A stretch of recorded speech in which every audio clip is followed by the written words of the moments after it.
നമസ്കാരം, ഭാരത് ലൈവിലേക്ക് സ്വാഗതം. നമസ്കാരം പ്രശാന്ത്. 2008 അഹമ്മദാബാദിലെ ആ ഒരു ജൂലൈ 26 ഒരു കൂട്ടക്കുരുതിയാണ് നടന്നത്. ഒന്നിലധികം സ്ഫോടനങ്ങൾ, 56 പേർക്കാണ് വീരമൃത്യു സംഭവിച്ചത്. അങ്ങനെ തന്നെ പറയണത് അല്ലേ? കാരണം അത് വീരമൃത്യുവാണെന്ന് പറയാൻ അതെ, ആ വീരമൃത്യു എന്ന് പറയാൻ കാരണം അതിലുൾപ്പെട്ടത് 49 പ്രതികളെയാണ് ഗുജറാത്ത് പോലീസ് പ്രത്യേക ടീം പിടികൂടിയത്. ആ 49 പേർക്കും ശിക്ഷ ഉറപ്പാക്കിയിരിക്കുകയാണ് അല്ലെ? 38 പേർക്ക് വധശിക്ഷയും 11 പേർക്ക് ജീവപര്യന്തവും. മറ്റെന്തൊക്കെ തീരുമാനങ്ങളാണ് ഇതിലുള്ളത്? കാരണം നരേന്ദ്രമോദിജിയുടെ ഏറ്റവും അതിനകത്ത് നമുക്ക് ഈ ഇതിൽ മനസ്സിലാക്കേണ്ടത് എന്താണെന്ന് വെച്ചാൽ അതിൽ വളരെ പ്രധാനപ്പെട്ട ഒരു കാര്യം പറയാനുണ്ട്.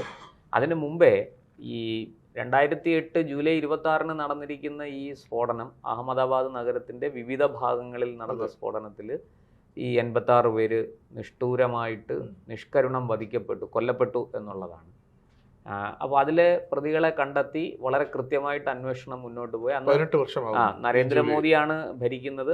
ഈ 2008 ജൂലൈ കഴിഞ്ഞ് ഏതാനും മാസങ്ങൾ കഴിഞ്ഞപ്പോഴാണ് മുംബൈ അറ്റാക്ക് നടന്നത്. അപ്പോൾ ഇതെല്ലാം ഇതിൻ്റെയൊക്കെ പുറകിൽ വേറെ ഒരുപാട് പിന്നാമ്പുറ കഥകളുണ്ട്. ഞാനിപ്പോൾ അതിലേക്ക് പോകുന്നില്ല. സാമ്പിളായിരുന്നു അത്, സാമ്പിളൊന്നുമല്ല, വളരെ കൃത്യമായിട്ട് പണി കൊടുത്തതാണത്. അപ്പോൾ പിന്നെ ഈ ഇതിൽ 38 പേരെ വധശിക്ഷയ്ക്ക് വിധിച്ചിരിക്കുന്നു എന്ന് പറയുമ്പോൾ അതെനിക്ക് തോന്നുന്നു ഇന്ത്യയിൽ വേറെ ഏതെങ്കിലും ഒരു കേസിൽ ഇത്രയും പേരെ വധശിക്ഷയ്ക്ക് വിധിച്ചതായിട്ട് എനിക്ക് തോന്നുന്നില്ല. ഏറ്റവും കൂടുതൽ നമ്മൾ കണ്ടിട്ടുള്ളത് കേരളത്തിൽ മറ്റേ അഡ്വക്കേറ്റ് രഞ്ജിത്ത് ശ്രീനിവാസനെ കൊലപ്പെടുത്തിയ കേസിൽ 15 പോപ്പുലർ ഫ്രണ്ട് പ്രവർത്തകർക്കാണ് 15 പേർക്കാണ് വധശിക്ഷ കോടതി വിധിച്ചത്. ഇതിന് മുമ്പ് അങ്ങനെ ഇത്രയും നമ്പേഴ്സ് എൻ്റെ അറിവിൽ ഇല്ല. ഇത് വളരെ കൃത്യമായിട്ട് 38 പേരെ, അതായത് അവർ ചെയ്ത കുറ്റം എന്താണെന്ന് സംശയാതീതമായി തെളിയിക്കാൻ പ്രോസിക്യൂഷന് സാധിച്ചിരിക്കുന്നു. പഴുതടച്ച അന്വേഷണം, പഴുതടച്ച കുറ്റപത്രം, പഴുതടച്ച വിചാരണ, തെളിവുകൾ കൃത്യമായിട്ട് ശേഖരിച്ചു. 100% ആ തെളിവുകളുടെ അടിസ്ഥാനത്തിൽ കോടതി വിധി പറഞ്ഞു. ആ വിധി ഹൈക്കോടതി അംഗീകരിച്ചു. അതിനുശേഷം പ്രതികൾ, ഇതിപ്പോൾ 2018 വർഷം മുമ്പ് നടന്നതാണ്, പ്രതികൾ അപ്പീൽ കൊടുത്തു. ആ അപ്പീൽ ഇപ്പോൾ ഹൈക്കോടതി തള്ളിയിരിക്കുന്നു. ഇതിനകത്ത് ഞാൻ പറഞ്ഞ പ്രധാനപ്പെട്ട സംഭവം ശരിയാണ്, ഇത്രയും പേരെ ഒരുമിച്ച് വധശിക്ഷയ്ക്ക് വിധിക്കുന്നത് ആദ്യമാണ്. അതൊരു പ്രധാനപ്പെട്ട ഒരു ചുവടുവയ്പ് തന്നെയാണ്. പക്ഷേ നമ്മൾ മനസ്സിലാക്കേണ്ട മറ്റൊരു കാര്യം, ഈ അഹമ്മദാബാദ് സ്ഫോടനത്തിന് കേരളവുമായിട്ട് വലിയ ബന്ധമുണ്ട്. 3 മലയാളികൾ, ഈരാറ്റുപേട്ട സ്വദേശികളായ 2 പേരും ഒരു മലപ്പുറംകാരനും ഈ കേസിൽ പിടിയിലാണ്. ഈ കേസിൽ വധശിക്ഷയ്ക്ക് വിധിക്കപ്പെട്ട 38 പേരിൽ ഈ 3 പേരും 3 പേരും ഉണ്ടെന്നാണ് എൻ്റെ ധാരണ. അത് ഇനി ആർക്കെങ്കിലും ഒരാൾക്ക് ജീവപര്യന്തമാണോ? എന്തായാലും ഈ ഈരാറ്റുപേട്ട സ്വദേശികൾക്ക് വധശിക്ഷയാണ് കിട്ടിയിരിക്കുന്നത്. ഷാദിലിയും ഷിബിലി, അങ്ങനെ 2 പേരെന്നാണ് ഞാൻ മനസ്സിലാക്കുന്നത്. അവരുടെ പേരുകൾ നേരത്തെ നമ്മൾ ഈ കാര്യത്തിൽ ഒരുപാട് വർഷങ്ങളായി ഈ സംഭവം. അതുകൊണ്ട് തന്നെ നമ്മൾ പണ്ടൊക്കെ ഈ കേസ് നിരന്തരം നമ്മൾ വായിക്കുകയും പറയുകയും ഒക്കെ ചെയ്തിരുന്നു. അതെ. പിന്നെ ഇവർ 2 പേര്, അതായത് ഈരാറ്റുപേട്ട സ്വദേശികളായ 2 പേര് സഹോദരങ്ങളാണ്. അവരുടെ അച്ഛൻ അപ്പീൽ കൊടുത്തിരുന്നു. ആ അപ്പീൽ കോടതി തള്ളി എന്നാണ് ഇപ്പോൾ പുറത്തു വരുന്ന വിവരം. ഈ ഒരു സംഭവത്തിൽ ഈ പറഞ്ഞ 2 പേര്, ഈ ഈരാറ്റുപേട്ട സഹോദരങ്ങൾ 2 പേര് നമ്മുടെ വാഗമൺ സിമി ക്യാമ്പിൽ പങ്കെടുത്തവരാണ്. അപ്പോൾ അവർ വളരെ കൃത്യമായിട്ട് ആകസ്മികമായി അവിചാരിതമായി ഒരു വൈകാരിക സമ്മർദ്ദത്തിന് അടിമപ്പെട്ട് ചെയ്തതൊന്നുമല്ല. വളരെ കൃത്യമായി പ്ലാൻഡാണ്, ട്രെയിൻഡാണ്, വിദഗ്ധ പരിശീലനം കിട്ടിയവരാണ്. അതുപോലെ തന്നെ വിദഗ്ധമായ ആസൂത്രണവും ഇതിൻ്റെ പുറകിലുണ്ട്. ഇതിൻ്റെ പരിണിത ഫലം എന്താണെന്നും ഇത് കൂട്ടക്കുരുതി ഉണ്ടാകുമെന്നും ആൾക്കാർ മരിക്കുമെന്നും ഒക്കെ അറിയാം. പിടിച്ചാൽ വധശിക്ഷ തന്നെ കിട്ടുമെന്നും അറിഞ്ഞുകൊണ്ട് ഈ കുറ്റകൃത്യം ചെയ്തു എന്നുള്ളതാണ് ഇതിലെ പ്രത്യേകത നമ്മൾ കാണേണ്ടത്. മനസ്സിലായില്ലേ? ഒരു ആവേശത്തിന് അടിമപ്പെട്ട് ഒരു എടുത്തുചാട്ടം നടത്തി അങ്ങനൊന്നുമല്ല. വളരെ പ്ലാൻഡ് ആണ്. എന്ന് വെച്ചാൽ ട്രെയിൻഡ് ടെററിസ്റ്റുകളാണ് ഇവർ. അങ്ങനെ ആ ട്രെയിൻഡ് ടെററിസ്റ്റ് നടത്തിയ പ്ലാൻഡ് ഓപ്പറേഷനാണ് ഈ അഹമ്മദാബാദ് സ്ഫോടന പരമ്പര. ഇതിനകത്തെല്ലാം ഇതിൻ്റെ മറ്റൊരു വശം കൂടിയുണ്ട്. ഈ മുംബൈ അറ്റാക്ക് ഉൾപ്പെടെ ഇത് നടത്തിയിട്ട് ഹിന്ദു ടെററിസം, സഫ്രോൺ ടെററിസം, അതായത് ഹിന്ദു ഭീകരത, കാവി ഭീകരത ഉണ്ട് എന്ന് വരുത്തി തീർക്കാനായിരുന്നു ശ്രമം. അതിൻ്റെ പുറകിൽ ഒരു രാഷ്ട്രീയ ചരടുവലി കൂടി ഉള്ളതായിട്ട് പറയുന്നു. നമുക്കറിയാം, അന്ന് ഈ സംഭവങ്ങൾ ഉണ്ടായിക്കഴിഞ്ഞപ്പോൾ വളരെ പെട്ടെന്ന് ഇവർ എന്താ പറയേണ്ടത്, നമ്മുടെ കോൺഗ്രസ് നേതാക്കൾ ഒരുപാട് പേര് രംഗത്ത് വന്നു. RSSന് ഇതിൽ പങ്കുണ്ട് എന്നൊക്കെ പറഞ്ഞ്, ഹിന്ദു സംഘടനകൾക്ക് ഇതിൽ പങ്കുണ്ട്, VHPക്ക് പങ്കുണ്ട് എന്നൊക്കെ പറഞ്ഞ് രംഗത്ത് വന്നു. അതിനെ തുടർന്നുണ്ടായ കോലാഹലങ്ങളൊക്കെ നമുക്കറിയാം അല്ലേ? ഈ കേണൽ ശ്രീകാന്ത് പുരോഹിത്, മലേഗാവ്, മക്ക മസ്ജിദ് സ്ഫോടനങ്ങൾ, അതുപോലെ തന്നെ അജ്മീർ സ്ഫോടനം, ഇതിലെല്ലാം പ്രതി ചേർക്കപ്പെട്ട് ഒരു ആലോചിച്ച് നോക്കൂ, രാജ്യത്തെ ഒരു മുതിർന്ന പട്ടാള ഉദ്യോഗസ്ഥൻ, സൈനിക ഉദ്യോഗസ്ഥൻ, അദ്ദേഹം അന്ന് അദ്ദേഹം ലെഫ്റ്റനന്റ് കേണലാണ്.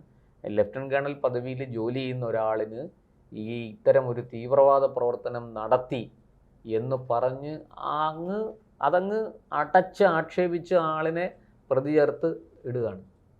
എന്നിട്ട് ആ ആളിനെ കൊണ്ട് പറയിപ്പിക്കാൻ അന്നത്തെ ഒരു CBI അന്വേഷണം നടന്നു.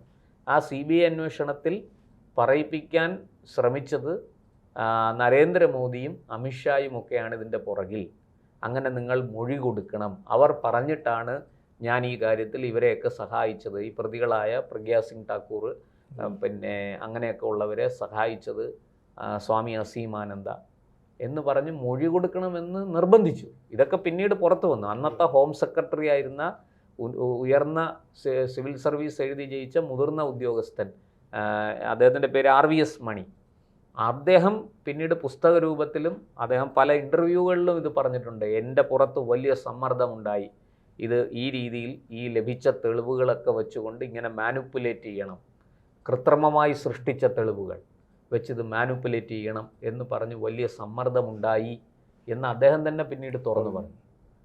അപ്പോൾ അങ്ങനെയൊക്കെ നോക്കൂ, ഒരു രാജ്യത്ത് ജനങ്ങൾ സമാധാനപരമായിട്ട് ജീവിക്കുന്ന പൗരന്മാർ, അതേത് ജാതിയോ മതമോ ആകട്ടെ, അവരെ കൂട്ടക്കുരുതി നടത്തിയിട്ട് ആ കുറ്റം വേറൊരു ഒരു എന്താ പറയുക, മത വിഭാഗത്തിൻ്റെ ഭാഗമായി പ്രവർത്തിക്കുന്ന സംഘടനകൾ, അല്ലാത്ത ദേശീയ സ്വഭാവമുള്ള സാംസ്കാരിക സംഘടന, ഇതിൻ്റെയൊക്കെ തലപ്പത്ത് വെച്ച് ഈ സംഘടനകൾക്ക് ഭീകരവാദത്തിൽ പങ്കുണ്ട്, ഇവർ ഭീകരവാദികളാണ് എന്ന് വരുത്തി തീർക്കാൻ വേണ്ടി നടത്തിയ ഒരു വലിയ ക്രിമിനൽ ഗൂഢാലോചന. അതിനകത്ത് രാഷ്ട്രീയ നേതൃത്വത്തിനുൾപ്പെടെ കോൺഗ്രസ്സുകാരില്ലെങ്കിൽ എന്തിനിത് പറഞ്ഞു, ആർക്ക് വേണ്ടിയിട്ടിത് പറഞ്ഞു. പിന്നെ അതുപോലെ തന്നെ അന്ന് പാർലമെൻറ്റിൽ കൊണ്ടുവന്ന കലാപവിരുദ്ധ ബില്ല്, അതിൽ വളരെ കൃത്യമായിട്ട് ഹിന്ദു വേട്ട നടത്താൻ വേണ്ടിയിട്ടുള്ള എല്ലാ വകുപ്പുകളും അതിനകത്തുണ്ടായിരുന്നു. ആ ബില്ല് അവസാനം കോൺഗ്രസ്സിൽ നിന്ന് തന്നെ അത് വലിയ എതിർപ്പ് ആ ബില്ലിനുണ്ടായി. കോൺഗ്രസ്സിൽ നിന്ന് മാത്രമല്ല, മറ്റു പല രാഷ്ട്രീയ പാർട്ടികൾ, കോൺഗ്രസിനെ പിന്തുണയ്ക്കുന്ന അന്നത്തെ UPA രണ്ടാം സർക്കാരിനെ പിന്തുണച്ചിരുന്ന പല പാർട്ടികളും അതിനെതിരെ ശക്തമായി നിലപാടെടുത്തു. അങ്ങനെയാണ് ആ ബില്ല് പാർലമെൻറ്റിൽ വെളിച്ചം കാണാതെ പോയത്. ഇല്ലെങ്കിൽ ആ ബില്ല് പാസ്സാക്കി എടുത്ത് ഈ UPAക്ക് നേതൃത്വം കൊടുക്കുന്ന സോണിയയുടെ കരങ്ങൾ ഇവിടെ വലിയ രീതിയിലുള്ള ഒരു ഹിന്ദു വേട്ട നടത്തുമായിരുന്നു. എന്തായാലും പോട്ടെ, അതൊക്കെ കഴിഞ്ഞു പോയി. അപ്പോൾ അന്ന് ഈ സ്ഫോടനമൊക്കെ നടക്കുമ്പോൾ ഞാൻ ചോദിക്കുന്നത്, എവിടെ സ്ഫോടനം നടന്നാലും മലയാളികൾ എങ്ങനെ ഇതിനകത്ത് പങ്കുവരും?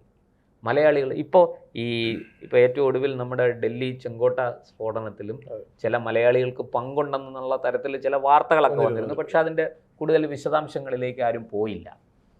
അതിനകത്തൊരു വ്യത്യാസമുണ്ട്. 32 ഡോക്ടർമാരാണ് അതിനകത്ത് അബ്സ്കോണ്ടിങ് ആയത്. ഈ വാട്സാപ്പ് ഗ്രൂപ്പിലുണ്ടായിരുന്ന 32, ഇപ്പോഴും അവരെവിടെയാണെന്ന് ഒരു പിടിയില്ല കേട്ടോ. അവരെ പിടികിട്ടിയോ അവർ നിയമത്തിന് കീഴടങ്ങിയോ അതൊന്നും നമുക്കിപ്പോഴും അറിയില്ല. അതിനെക്കുറിച്ചുള്ള വാർത്തകൾ വരുന്നില്ല. NIA അത് സംബന്ധിച്ച വിവരങ്ങളൊന്നും പുറത്തുവിടുന്നില്ല. ഒരു പക്ഷേ രാജ്യസുരക്ഷയുമായി ബന്ധപ്പെട്ട എന്തെങ്കിലും കാരണങ്ങളാകാം അത് പുറത്തുവിടാത്തത്. അതിൽ ഒരു ഡോക്ടർ, കാശ്മീരിയായ ഒരു ഡോക്ടർ തിരുവനന്തപുരം മെഡിക്കൽ കോളേജിൽ വന്ന് പഠിച്ചതാണെന്നുള്ളൊരു വാർത്ത അന്ന് പുറത്തു വന്നിരുന്നു. ആ വാർത്ത അന്ന് ആരോഗ്യമന്ത്രിയായിരുന്ന വീണ വിജയൻ വാർത്ത വന്ന അരമണിക്കൂറിനുള്ളിൽ അത് നിഷേധിച്ച് രംഗത്ത് വന്നു. അങ്ങനെ ഒന്നുമില്ല എന്ന് പറഞ്ഞു. പക്ഷേ തൊട്ടു പുറകെ മറ്റു ചില തെളിവുകൾ കൂടെ പുറത്തു വന്നിട്ടുണ്ട്. വാസ്തവം എന്താണെന്ന് ഇപ്പോഴും ആർക്കും അറിഞ്ഞൂടാ. ഈ കാശ്മീരിയായ ഡോക്ടർ ഇവിടെ വന്ന് MBBSോ MDയോ ചെയ്തിട്ടുണ്ടോ എന്ന് ഇപ്പോഴും വ്യക്തമല്ല. അറിഞ്ഞിടത്തോളം ലഭിച്ച വിവരങ്ങൾ വെച്ചിട്ട് അങ്ങനെ സംഭവിച്ചു എന്ന് വേണം കരുതാൻ. ഇരിക്കട്ടെ. അപ്പോൾ എവിടെ ഇത്തരത്തിലുള്ള സംഭവങ്ങൾ നടന്നാലും അതിനകത്തൊക്കെ മലയാളിക്കൊരു പങ്ക് ഉണ്ട്. ഇപ്പോൾ അതിൻ്റെ ഒരു കാഠിന്യ ശകലം കുറഞ്ഞിട്ടുണ്ട്. കാരണം എന്താണെന്ന് വെച്ചാൽ പോപ്പുലർ ഫ്രണ്ട് നിരോധിക്കപ്പെട്ടതോടുകൂടി ഈ പ്രവർത്തനങ്ങൾക്ക് സംഘടിതമായ സഹായങ്ങൾ ചെയ്യാൻ പറ്റുന്ന ഒരു സംവിധാനമല്ല ഇപ്പോൾ. ഈ സ്ഫോടനം, ഈ അഹമ്മദാബാദ് സ്ഫോടനം തന്നെ ആരാ ചെയ്തത്? ഇന്ത്യൻ മുജാഹിദീൻ എന്ന് പറയുന്ന നിരോധിത ഭീകര സംഘടനയാണ് ചെയ്തത്. ഈ ഇന്ത്യൻ മുജാഹിദീനിലേക്ക് മലയാളികളെ ധാരാളമായി റിക്രൂട്ട് ചെയ്യപ്പെട്ടിരുന്നു. ഈ ഇന്ത്യൻ മുജാഹിദീൻ അറിയാമല്ലോ, കർണാടകയിലെ ഭട്കൽ ഗ്രാമത്തിൽ ഭട്കൽ സഹോദരന്മാർ, റിയാസ് ഭട്കൽ എന്നൊക്കെ പറയുന്ന അവരുടെ നേതൃത്വത്തിലാണ് ഈ സംഘടന പ്രവർത്തിച്ചിരുന്നത്. ഇതിൻ്റെ വളരെ പ്രധാനപ്പെട്ട നിർണായകമായ പദവികൾ വഹിച്ചിരുന്നത് അവരാണ്. അപ്പോൾ അതിലേക്ക് മലയാളികളായ യുവാക്കളെ അതിലേക്ക് റിക്രൂട്ട് ചെയ്തിരിക്കുന്നു എന്നുള്ളതാണ്. ഇല്ലെങ്കിൽ പിന്നെ എങ്ങനെ ഇവർ ഈ കേസിൽ പ്രതിയായി? പോലീസ് വെറുതെ ഇവരെ പിടിച്ചുകൊണ്ട് പോയതല്ല. ഇനി അവർക്കെതിരെയുള്ള തെളിവുകൾ സംശയാതീതമായി കോടതിക്ക് ബോധ്യപ്പെട്ടത് കൊണ്ടാണ് ഈ ഈരാറ്റുപേട്ട ബ്രദേഴ്സിനെ തൂക്കിക്കൊല്ലാൻ വിധിച്ചത്. അല്ലാതെ വെറുതെ ചെയ്തതല്ല. കോടതി നോക്കൂ, നീണ്ട 18 വർഷങ്ങൾ, ഈ 18 വർഷങ്ങൾ എടുത്തിട്ടാണ് ഹൈക്കോടതിയിൽ അപ്പീലും തള്ളപ്പെട്ടിരിക്കുന്നത്. ഇനിയിപ്പോൾ അവർ സുപ്രീം കോടതിയിൽ പോകും. സുപ്രീം കോടതി പോയാലും സുപ്രീം കോടതിയിലും ഹൈക്കോടതിയുടെ ഈ കീഴ്ക്കോടതിയുടെ വിധി ശരിവെച്ചുകൊണ്ട് ഹൈക്കോടതി അപ്പീൽ തള്ളിയെങ്കിൽ ഇനി സുപ്രീം കോടതി പോകുന്ന അപ്പീലിനും അതിന് അതവിടെ ഈ പറഞ്ഞ പോലെ നമ്പരിട്ട് കേസൊക്കെ സുപ്രീം കോടതിയിലെത്തും, ഇല്ല എന്ന് ഞാൻ പറയുന്നില്ല, ഹർജിയൊക്കെ പരിഗണിക്കും. പക്ഷേ അവിടെ നിന്ന് ഈ പറഞ്ഞതുപോലെ ഇവർക്ക് ഒരു ശിക്ഷാ ഇളവ് ലഭിക്കുന്ന കാര്യം വലിയ ബുദ്ധിമുട്ടാണ്. ഞാൻ മനസ്സിലാക്കിയിടത്തോളം തെളിവുകളെല്ലാം സമ്പൂർണ്ണമാണ്. ഇന്ത്യൻ മുജാഹിദീൻ്റെ പ്രവർത്തനം, അവർ നടത്തിയ ഭീകര പ്രവർത്തനങ്ങൾ അടക്കമുള്ള എല്ലാ കാര്യങ്ങളും കൃത്യമായിട്ട് അക്കമിട്ട് തെളിവ് സഹിതം കോടതിയെ ബോധ്യപ്പെടുത്താൻ അന്വേഷണ ഉദ്യോഗസ്ഥർക്ക് സാധിച്ചു എന്നുള്ളതാണ്. അങ്ങനെയാണ് ഇന്ത്യൻ മുജാഹിദീനെ നമ്മൾ പിന്നീട് നിരോധിക്കുന്നതൊക്കെ അറിയാം. മൻമോഹൻ സിംഗ് സർക്കാരിൻ്റെ കാലത്ത് തന്നെ അതിനുള്ള നടപടികളൊക്കെ വളരെയധികം മുന്നോട്ട് പോയിരുന്നു.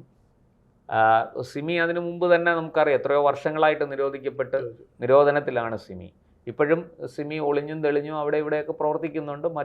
വേഷം മാറി മറ്റു പല സംഘടനകളിലും ഒക്കെ അവർ കയറിയിട്ടുണ്ട്. ഭരണതലത്തിൽ പോലും അവർക്ക് സ്വാധീനമുണ്ട് എന്ന് ഉള്ള വിശകലനങ്ങളും വാർത്തകളും ഒക്കെ നമുക്ക് പലപ്പോഴായിട്ട് പുറത്തു വന്നിട്ടുണ്ട്. ഇരിക്കട്ടെ.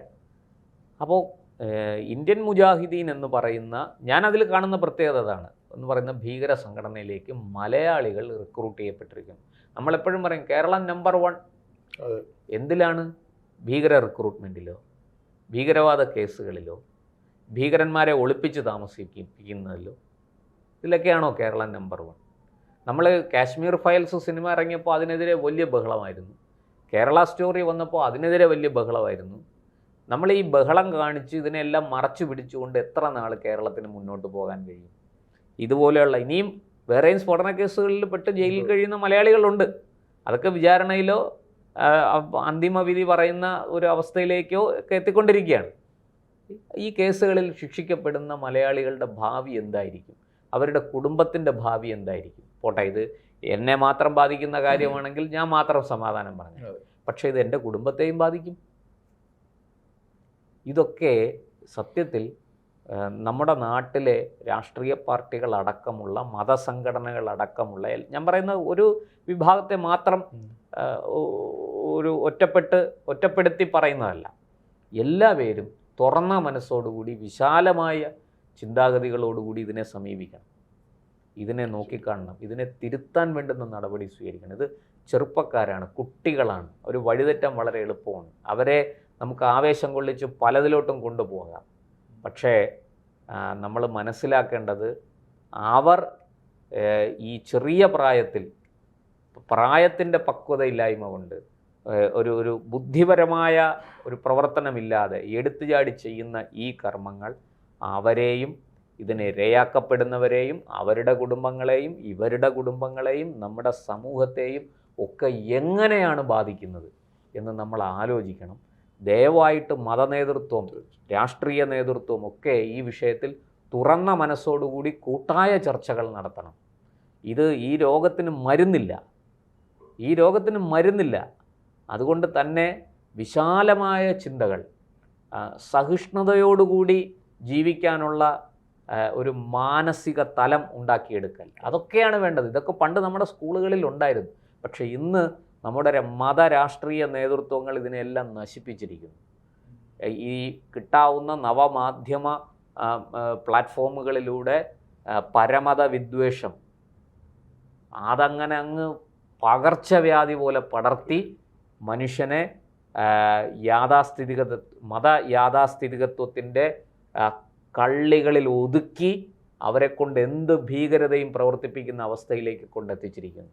അതിൻ്റെ ബാക്കി പത്രമാണ്. തീർച്ചയായിട്ടും അതുകൊണ്ട് മത രാഷ്ട്രീയ നേതൃത്വങ്ങൾ ഉണർന്ന് പ്രവർത്തിക്കട്ടെ. ഇനി കേരളത്തിൽ നിന്ന് ഇന്ത്യൻ മുജാഹിദീനിലേക്ക് എന്നല്ല ഒരു ഭീകര സംഘടനയിലേക്കും ഒരു റിക്രൂട്ട്മെൻറ്റും നടക്കാതിരിക്കട്ടെ. മതവിശ്വാസം എല്ലാവർക്കുമാകാം. അവരവരുടെ സ്വാതന്ത്ര്യത്തിനനുസരിച്ച് അവരവർക്ക് വിശ്വസിക്കാം, മുന്നോട്ട് പോകാം. അത് മറ്റുള്ളവർക്ക് ഉപദ്രവകരമായിരിക്കരുത് എന്ന് മാത്രമേ ഉള്ളൂ. എന്തായാലും ഈ അഹമ്മദാബാദ് സ്ഫോടന കേസിലെ വിധി ഹൈക്കോടതി ആ ഹർജി തള്ളിക്കൊണ്ട് കീഴ്ക്കോടതിയുടെ വിധി ശരിവെച്ചതിലൂടെ നമ്മുടെ കണ്ണ് തുറപ്പിക്കേണ്ട ഒരു വിധിയാണതെന്ന് ഞാൻ പറയും. അതുകൊണ്ട് തന്നെ നമുക്കെല്ലാവർക്കും ഒറ്റക്കെട്ടായി നിന്ന് മതഭീകരതയ്ക്കെതിരായ ഈ യുദ്ധത്തിൽ അണിചേരാം. എല്ലാവരും, ജാതി മത ഭേദമന്യേ എല്ലാവരും. ഇതൊരു രോഗമാണ്. ഇത് മതത്തിൻ്റെ പേരിൽ നമ്മളെ പിടികൂടുന്ന ഒരു രോഗമാണ്. അതിനെ തീർച്ചയായിട്ടും അകറ്റി നിർത്തിയില്ലെങ്കിൽ നാം ഇനിയും വലിയ വിലകൾ കൊടുക്കേണ്ടി വരുമെന്ന് മാത്രമേ പറയാനുള്ളൂ.